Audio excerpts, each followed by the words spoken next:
Maraming pagtatangka ang mga tao na busisiin ang Diyos.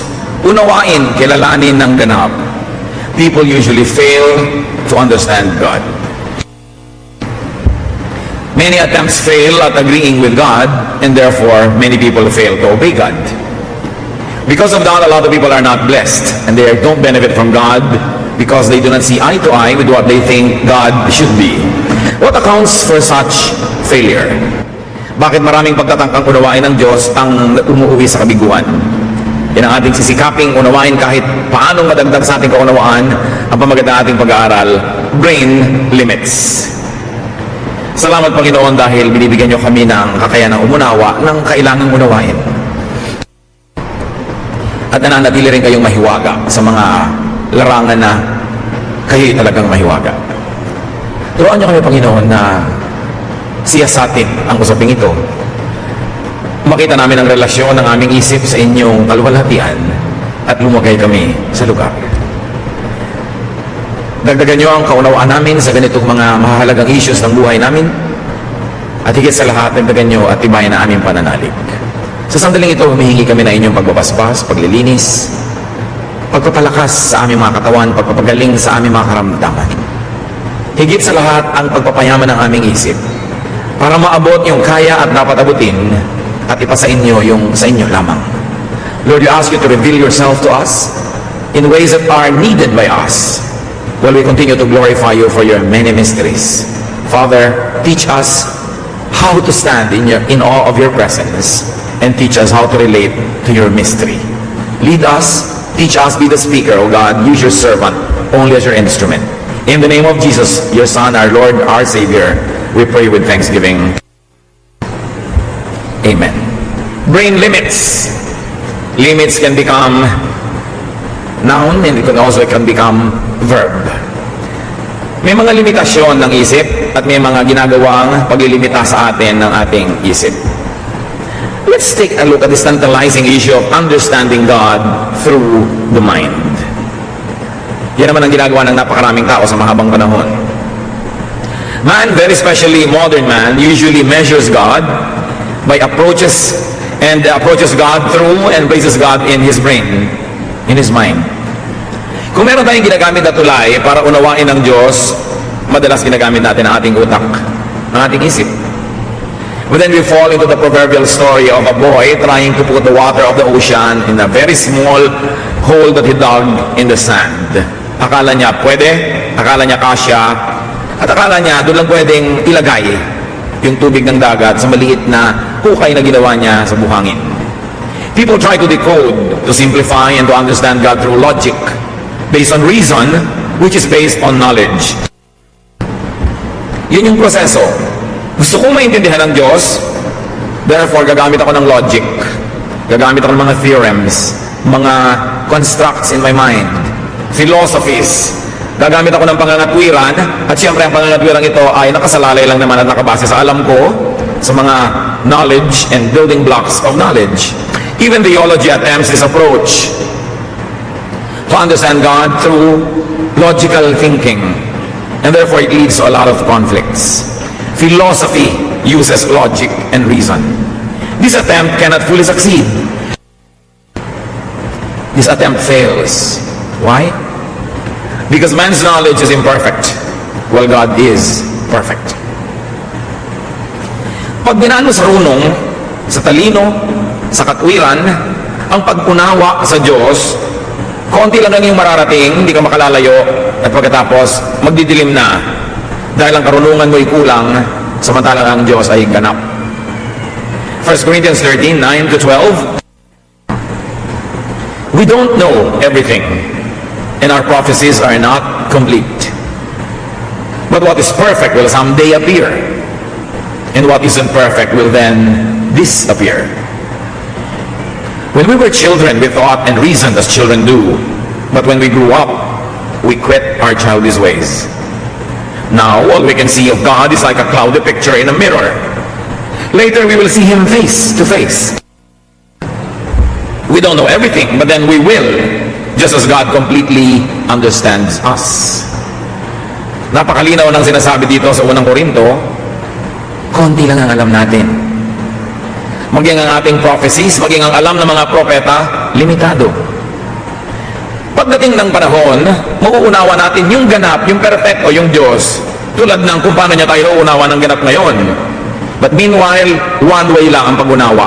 Nauunawa tayong buong-buo ng Diyos, pero hindi natin siya ganap na naiintindihan. Kung paano tayo tumitingin sa isang salamin na mausok o malabo, at nakikita natin ang imahe ng gusto nating tingnan, ganun lang ang kaya nating makita tungkol sa Diyos. Pero ang mahalaga, kitang-kita niya tayo. Ang mahalaga, nauunawa at naiintindihan niya tayo.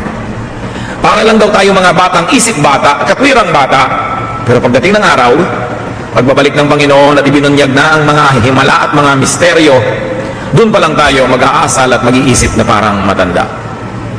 Man's knowledge is very limited, like that of a child's knowledge. Job 38. Nung maraming reklamo si Job sa Diyos, maraming tanong, ang buti-buti ko, bakit ako pinaparusahan? Wala naman akong ginawang masama, ba't ganito nangyayari sa buhay ko? I don't agree. From out of a storm, the Lord said to Job, why do you talk so much when you know so little? Now get ready to face me. Can you answer the questions I ask? How did I lay the foundation for the earth? Were you there? Doubtless you know who decided its length and width. What supports the foundation? Did you ever tell the sun to rise? And did it obey? Did it take hold of the earth and shake out the wicked like dust from a rug? Job, have you ever walked on the ocean floor? Have you seen the gate to the world of the dead? Can you arrange the stars in groups such as the Orion and the Pleiades? Do you control the stars and set in place the Big Dipper and the Little Dipper? Do you know the laws that govern the heavens? And can you make them rule the earth? Sabi ng Panginoon kay Job, marami kang reklamo, tanong ka ng tanong. Alam mo ba yung alam ko? Nagawa mo na ba yung ginawa ko noon pa? Kaya mo bang lusungin ang dagat at maglakad ka sa ocean floor? Kaya mo bang utusan ng mga bituin na ayusin ang mga sarili nila? Of course, the obvious answer is no. Therefore, your knowledge is too limited to even discuss with me, much less to question me. Sino ka? Ano ang alam mo? Para magreklamo at magsabi ko ano ang dapat at ano ang tama. So do not even attempt to second guess God. Why else will the enterprise to understand God through the mind fail? Because man's thoughts are not the same as God's thoughts. Hindi pareho mag-isip ang Diyos at tao. Pabisa-bisan, magkamukha. Pero madalas, hindi. Paano mo hahanapin sa Diyos yung katwiran mo? Katwiran lang yun ng tao. Iba naman ang katwiran niya. Isaiah 55:8. The Lord says, my thoughts and my ways are not like yours. So to try to correspond with God, thought to thought, idea to idea, will fail. Why else will understanding God come short? Because God's standards are not the same as man's standards. Ibang mag-isip ang Diyos at iba ang mga panukatan ng Diyos. Iba sa Kanya ang matagal, iba ang mabilis, iba ang mahaba, iba ang maiksi. 2 Peter 3:8, dear friends, don't forget that for the Lord 1 day is the same as 1,000 years, and 1,000 years is the same as 1 day. Magkaiba tayo ng pananaw sa panahon, sa espasyo, sa lahat-lahat. Psalm 90 verse 4, but 1,000 years mean nothing to you. They are merely a day gone by or a few hours in the night. So God's ways are higher and deeper than man's ways. Isaiah 55:8-9, the Lord says, my thoughts and my ways are not like yours. Just as the heavens are higher than the earth, my thoughts and my ways are higher than yours. Napakainam paulit-ulitin para paalalahanan tayo mga taong pinipilit sukatin ng Diyos sa ating panukat at pinipilit na ang katwiran ng Diyos ay maging kung ano ang ating pangangatwiran. Psalm 92 verse 5, you do great things, Lord. Your thoughts are too deep. Yun ang dapat nating sabihin sa Diyos, mahiwaga po kayo. At di ako maglalakas ng loob o mangangahas na sukatin kayo. Much less to disagree with you. Or to try to correct you and say, Lord, bakit siya pa po ang namatay at hindi si ganon? Bakit ako pa ang nagkasakit at hindi siya? Bakit ganito at ganon? Bakit yung taong yun hindi naman mabuti? Bakit siya gumiginhawa? Ba't ako hindi? Iba ang iniisip natin sa iniisip ng Diyos. The intellectual and logical approach to God only brings quarrels among people of various schools of thoughts. Kaya nagkakagulo ang relihiyon eh. Kaya ang pinakamagulong larangan, relihiyon, lahat ng bagay na may kinalaman sa Diyos. Kasi nagkakagulo yung mga tao kung paano uunawain ng Diyos, kung paano bibigyan ng kahulugan yung sinasabi ng Diyos, kung paano i-apply sa buhay, at kung paano i-interpret. The intellectual approach to God only brings frustration because you cannot. It only brings doubts, disenchantment, even skepticism and disbelief.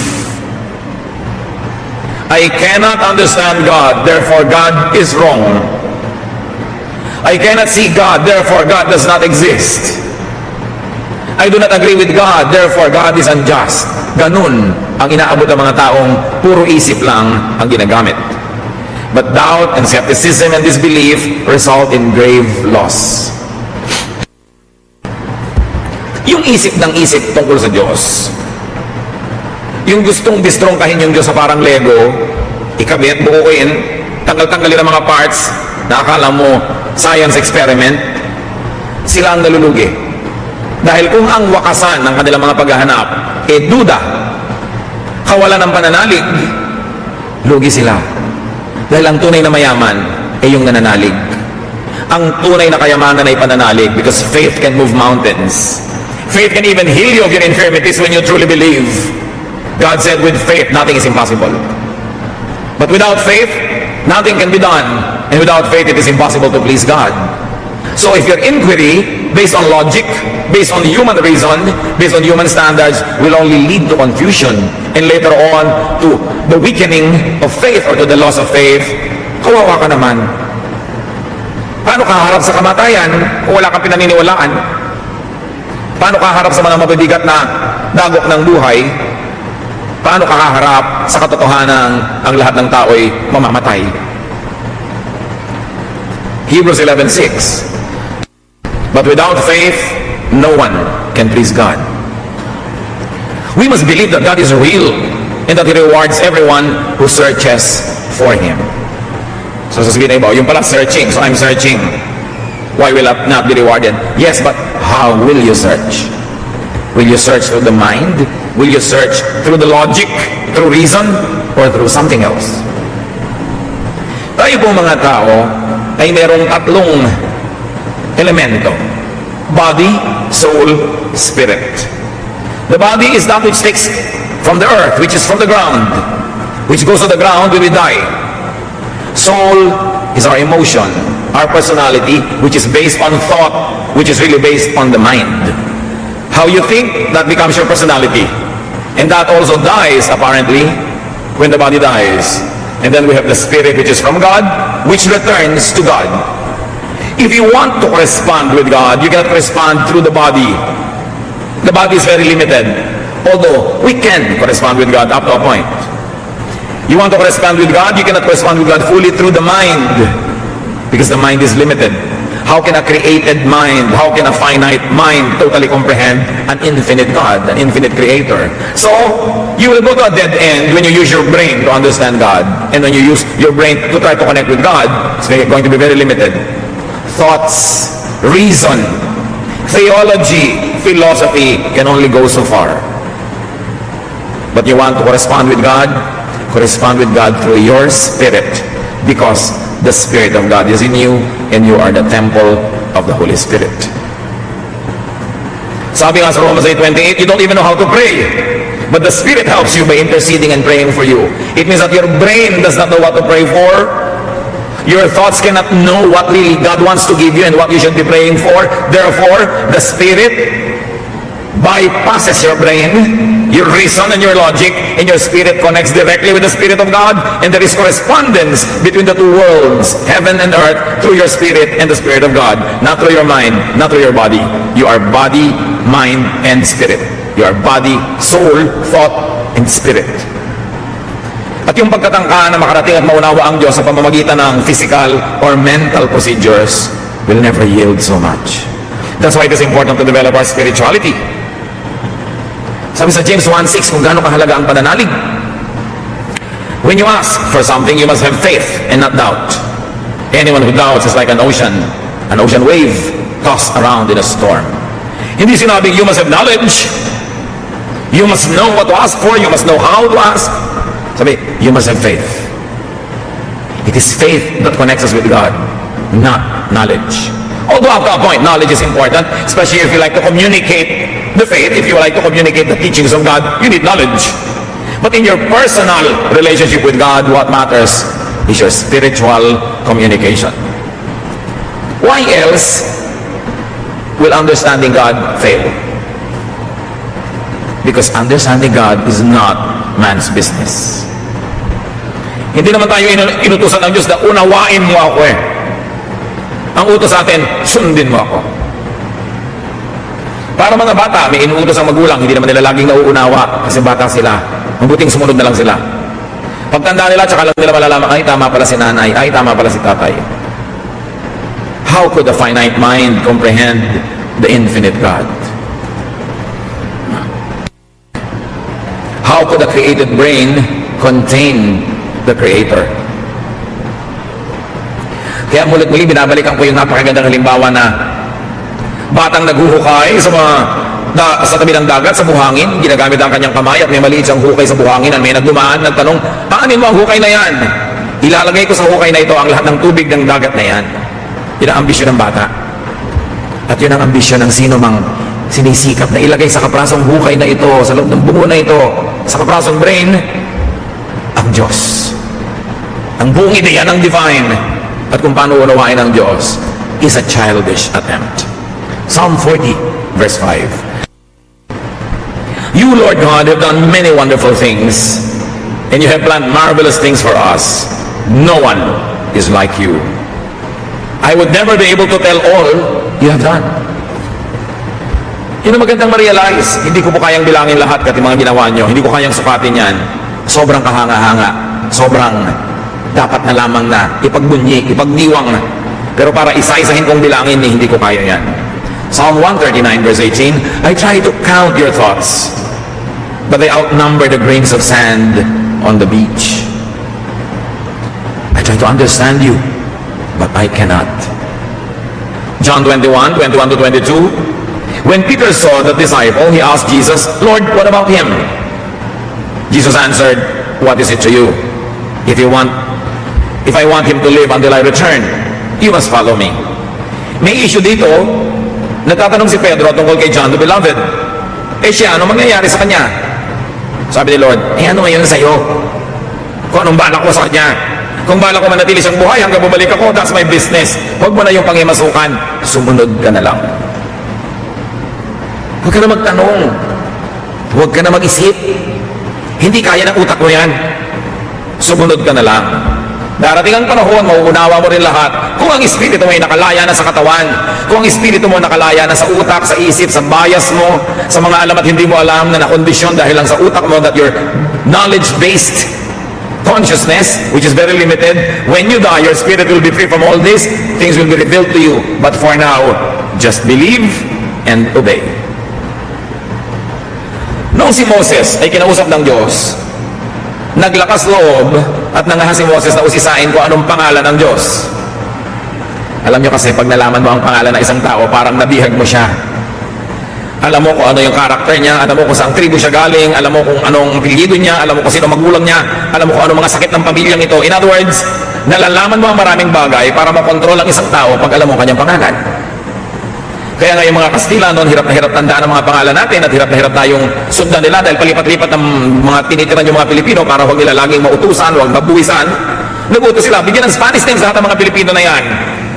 So kung taga-Bacon, Sorsogon ka, lahat ng apelyido nyo, letter D ang simula. Kung ganitong bayan ka, lahat ng apelyido, letter L, para pag nakita yung pangalan mo, alam mo, taga-Bacon ka, no? Nakokontrol ka kasi alam mo ang pangalan mo. Moses asked God about his name. Isang malaking kapangahasan. Exodus 3:13 to 15. Moses answered, I will tell the people of Israel that the God of their ancestors worship, that the God their ancestors worship has sent me to them. But what should I say if they ask me your name? God said to Moses, I am the eternal God. So tell them that the Lord, whose name is I am, has sent you. This is my name forever, and it will be the name, it is the name that people must use from now on. Nagbigay ba ng pangalan ng Diyos? No. Sabi niya, ako ay kung sino ako. I am who I am. Huwag mo nang urirati na pangalan ko. No name. Why? Because a name limits. Di ba pagka nakita mo yung pangalan, halimbawa ng isang tao, alam mo, ay Chinese, ay Japanese. Pagka sinabi halimbawang, ganito yung pangalan niya, alam mo ang ethnicity. But God is beyond all that. So ang tawag na lang ng mga tao sa kanila, the Lord. Dahil yung pangalan di binigay. Kaya din ayaw ng Diyos ang imahen. Pag binigyan mo siya ng imahen, pipili ka, black ba o white ang skin niya, kulot ba o straight ang buhok niya, matangos ba ang ilong o pango, malilimit. No name, no image, because God is infinite. God is beyond name and beyond image because He is eternal. So sabi niya, I am who I am.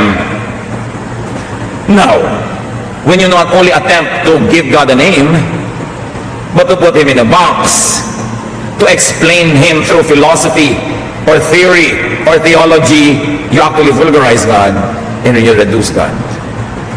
Kaya mga theologians sa mga pinakamagugulong tao sa balat ng lupa, kasi pinipilit nilang hulihin sa exact words, sa exact shape, exact configuration, yung eternal and immeasurable God. Kaya hindi sila nagkasang-ayunan kung paano gagawin yon, dahil you can do it many ways. Kaya kahit pag binabasa mo yung scripture, ano bang dapat? Binyag ba na buhos, wisik, lubog? Actually, kung babasahin mo lahat yung verses, lahat yun pwede naman eh. Dahil magkakasya yung reading mo sa mga nakasulat. So, nagkakagulo-gulo ngayon yung mga relihiyon kung anong gagawin binyag, kung anong gagawin ganito at gagawin ganon. Kasi sobrang ipinapako sa salita, ipinapako sa ideya, sa teorya, yung dapat sana'y lumulutang na malakalapaap na katotohanan, ipinapako nila sa lupa at ginagawa nilang sobrang solid. Therefore, hindi rin tuloy maka-adjust. Acts 1:7, He said to them, it is not for you to know the times or dates that the Father has set by His own authority. Gusto rin ng mga taong ipako ang Diyos kung kailan babalik sa Jesus, kailan magbubunaw ang mundo, etc. etc. Sabi sa kanila, no, hindi yan para sa inyo malaman. Huwag niyo nang alamin yan. And yet, sa kabila ng malino na turo na to, marami pa rin yung naglalagay ng dates. Katigas-tigas ng ulo ng tao, gustong ipako yung Diyos na darating si Jesus sa ganitong araw, sa ganitong petsa. Pag hindi dumating, kasi hindi kayo naniwala, so hindi tuloy dumating, so kayo may kasalanan. Mga palusot. Kasi ipapako mo, hindi mangyayari. Di yan mangyayari, sila papahiya ka. Matthew 19:26, Jesus looked at them and said, with man this is impossible, but with God all things are possible. So what is Jesus saying? That man is gravely limited. Nung kinausap ng Panginoon si Nicodemus, sabi ni Lord sa kanya, you must be born again. John 3:9-10, how can this be? Nicodemus asked. You are Israel's teacher, Jesus said, and you do not understand these things. Kasi ang tanong nitong si Nicodemus, how? Mechanics, methods, ano yan? Physics, experiment, na may methodology na kailangang ilagay sa manual. Sabi niya, paano mangyayari yun? Paano ako ipapanganak na muli? Ang tanda-tanda ko na. Sabi ni Lord, teacher ka ng Israel, ganyan ka mga tuwira, di ba maintindihan? Iba naman ang pinag-uusapan natin. Pinipilit mo kasing ibaba yung discussion kung saan madali sa'yo na kontrolin yung data mo. Therefore, ang baba ng discussion natin, hindi tataas. But the thoughts of God are high. And you must transcend that which is physical, that which is even logical. Kahit si Mary, sinabihan, magdadalang tao ka. Luke 1:34-39, how will this be? Mary asked the angel, since I am a virgin. Again, she's talking about method. Paano kung magdadalang tao? Wala naman akong karanasan kahit kaninong lalaki. The angel answered, the Holy Spirit will come on you, and the power of the Most High will overshadow you. In other words, this is above you, hindi mo na ito maiintindihan, lumuhod ka na lang dyan, mangyayari yun. Override yourself, override your reason, override your intelligence, override your knowledge, because we are talking about eternal things that cannot be measured. At ang napakaliwan ako na conclusion ng 2 Corinthians 5:7, for we live by faith, not by sight. Sight, senses, reason, knowledge. Sabi, hindi tayo nabubuhay sa pamamagitan ng mga nakikita at nauunawa, ng mga naririnig, nade-decode, not by reason, not by the mind, but by the Spirit. Ang kailangan nag-ooperate yung Spiritong nasa atin, hindi yung brain. Because the brain is so gravely limited. Although the brain is a very wonderful machine by itself, but it has great limits. 1 Thessalonians 5:23 talks about people having spirit, soul, and body.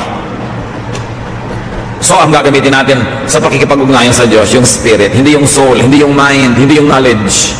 Dahil gugulo ang usapan. Kailangan parehong frequency.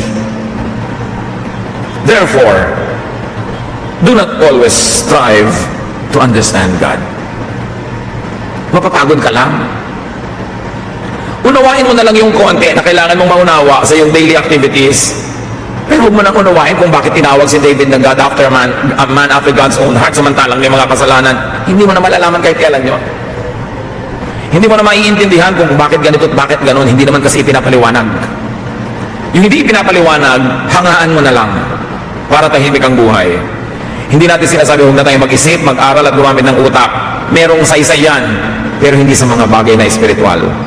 Konti lang ang saysay niyan para magka-discipline ka lang how to think, how to make conclusions, and your conclusion is, I cannot think about this because this is beyond me. Just hear, believe in, and obey God. Alam niyo yung walang alam at yung maraming alam na mali, pareho lang yung mangmang, napagod pa yung marunong. Don't over-theologize only to have to over-apologize. At ito po, kung minsan, ang kalabisan ng mga seminaryo, mga religious schools, tini-theologize ang Diyos. Sobrang kinakahon, sobrang inuunawa. Pinag-uusapan pa kung gano'ng kahaba ang balbas ng Diyos Ama. Paano ba nag-uusap ang Diyos Ama at Diyos Anak? Paano uupo sa kaliwa at sa kanan? Paano naging kalapati ang Espiritu Santo? All of these are realms of thought. But these are symbolisms to make us understand. Sabi sa Bible, I speak in human terms only because of your natural limitation. God cannot speak to us at His level because we are humans. Therefore, God uses human language, human poetry, human symbolisms to give us a clue of what He wants and what He wants to communicate. But you cannot nail down every thought to what is at the level of the mind. Ang sobrang gumagamit ng logic, nakukulong, nasusukol.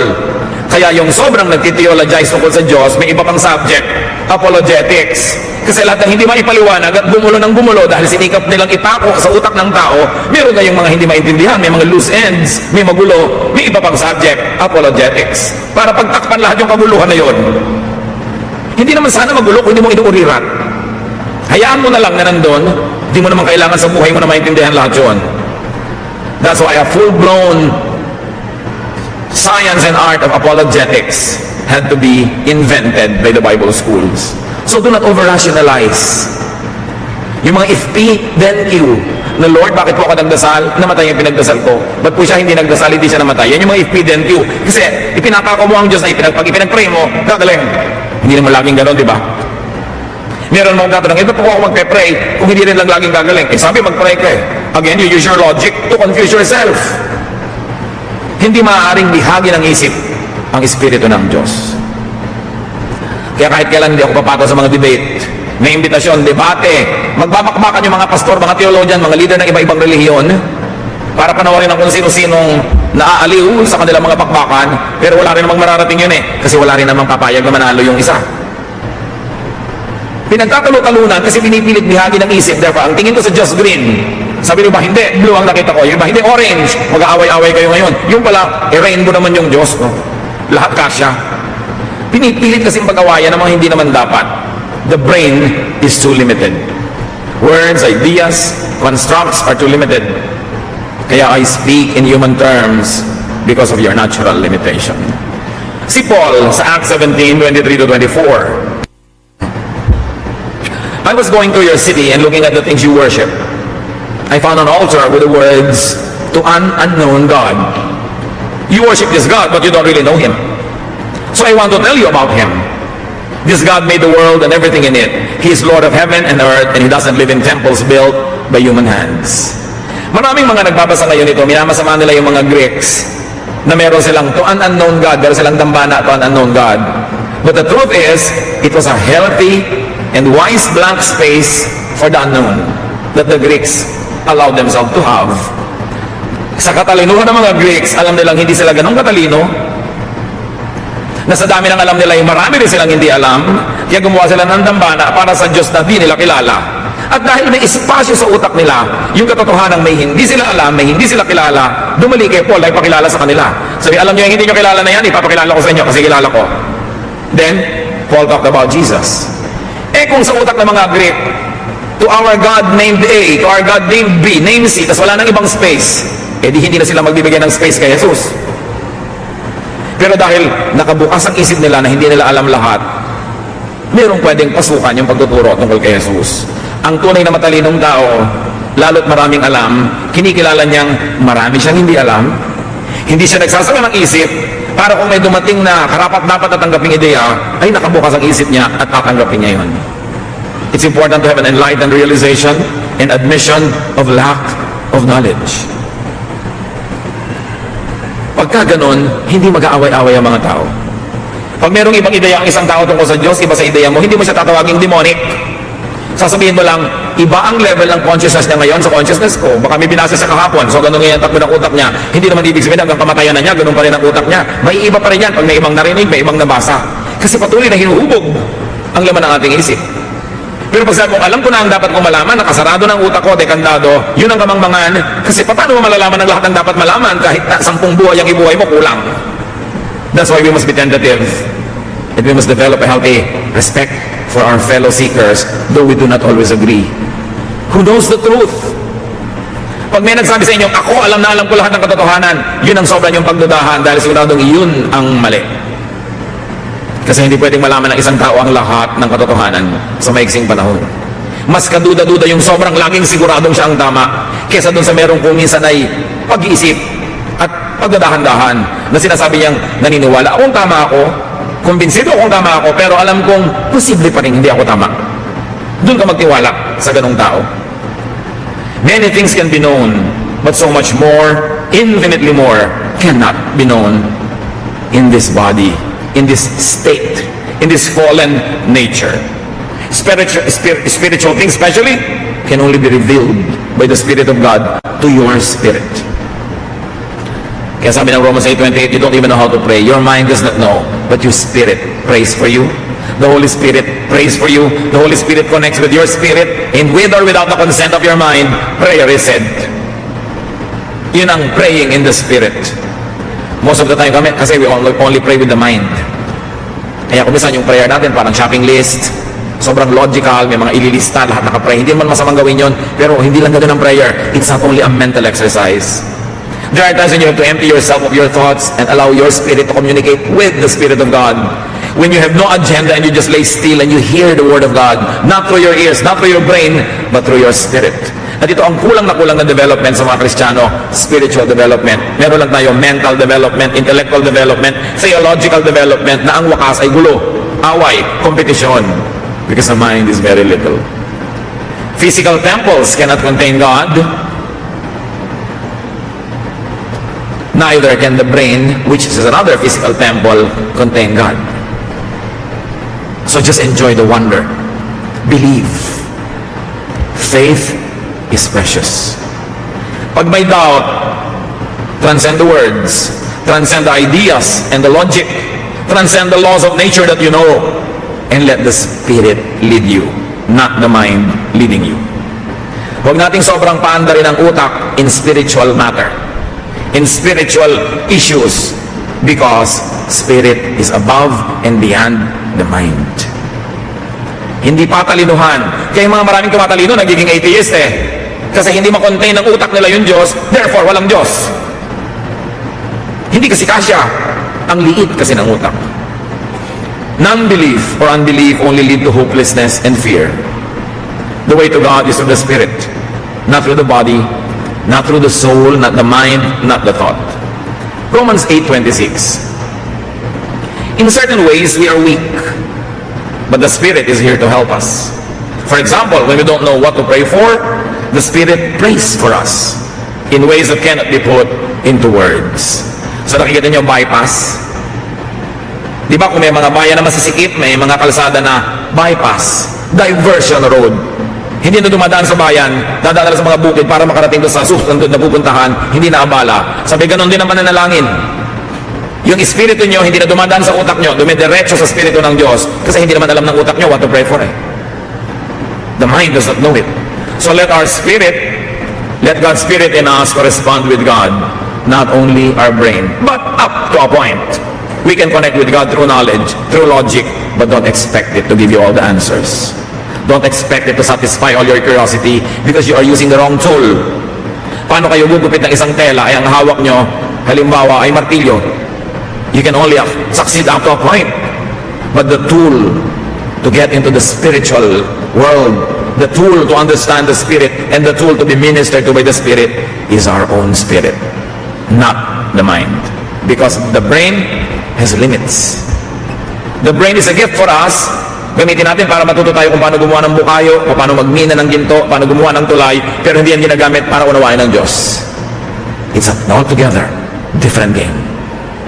Develop your spiritual correspondence with God beyond the brain, despite the brain, and therefore transcend the doubts and the questions and move on in faith so that what God has in store for us can happen, and we will develop not only our faith in God, but also our faith in humanity, in other people inhabited by the Spirit of God. And then, of course, even when death comes, we will not be sad or bitter or afraid because our spirit is already connected with that which is eternal. Ama namin, patatawarin niyo po kami kung minsan sobrang kami nagagaling-galingan, nagrurunong-runungan, mali naman at kulang yung tools namin para kayo maintindihan. So turuan niyo na lang kami, Panginoon, na alamin kung ano yung useful sa daily life. At yung mga hiwaga, mga misteryo nyo, ireserba na lang naming maunawa pagdating ng panahong ipagkakaloob nyo na sa amin. At ibubunyag at ihahayag nyo sa amin ang walang hanggang karunungan nyo. Meanwhile, for now, O God, allow us to use our thoughts, our brains, progressively, productively, and even in a spiritual way. That our body, our thought, our mind will become your servants. Teach us to know you beyond thought, but through our spiritual experience. Pagbulay-bulayan natin mga kapatid na ilang sandali pa, tingin natin sa Panginoon yung kanyang personal na paghipo sa atin. Para kung ano man ang mga tanong natin nagpapagulo lang, ay maiwan na natin sa isang tabi at ipagpatuloy natin ang paglago ng ating espiritu. O Lord, teach us how to develop a spiritual, not an intellectual, relationship with you. Sandali tayong makinig sa mga iniudyok pa ng espiritu na marapat nating gawin.